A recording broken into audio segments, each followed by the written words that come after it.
అందరికీ నమస్తే. Welcome back to my channel. ఈరోజు నేను ఈ వీడియోలో అలచింతకాయ వేపుని చూపిస్తున్నానండి. ఇది అన్నంలో కలుపుకోవడానికి బాగుంటుంది.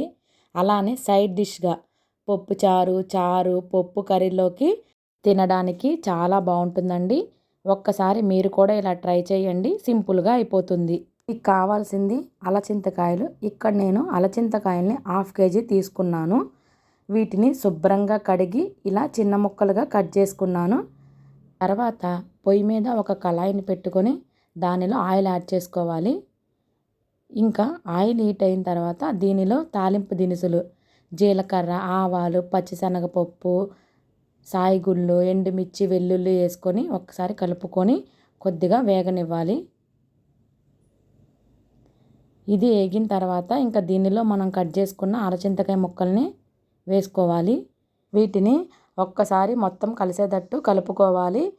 ఇంకా దీనిలో రుచికి సరిపడినంత సాల్టు, చిటికెడు పసుపు వేసి కలుపుకోవాలి. కలుపుకొని ఇవి చక్కగా వేగించుకోవాలి. ఇది త్వరగా వేగడం కోసం నేను దీని మీద మూతను పెడుతున్నాను. మధ్యలో మూతను తీసుకుంటూ కలుపుకుంటూ ఉండాలి. ఇక్కడ మంట అనేది మీడియం నుండి సిమ్ ఫ్లేమ్లో మాత్రమే పెట్టుకోవాలి. హై ఫ్లేమ్లో పెట్టొద్దు. సింపుల్ అండ్ టేస్టీ రెసిపీస్ కోసం నా ఛానల్ని సబ్స్క్రైబ్ చేసుకోండి.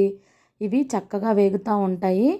ఇవి ఇలా వేగిన తర్వాత ఇంకా మనం మూతను పెట్టవసరం లేదు. ఇంక ఇవి చక్కగా వేగాయి. ఇంకా దీనిలో రుచికి సరిపడినంత కారం వేసుకోవాలి. దీనిని కలుపుకొని కొద్దిగా వేగనివ్వాలి.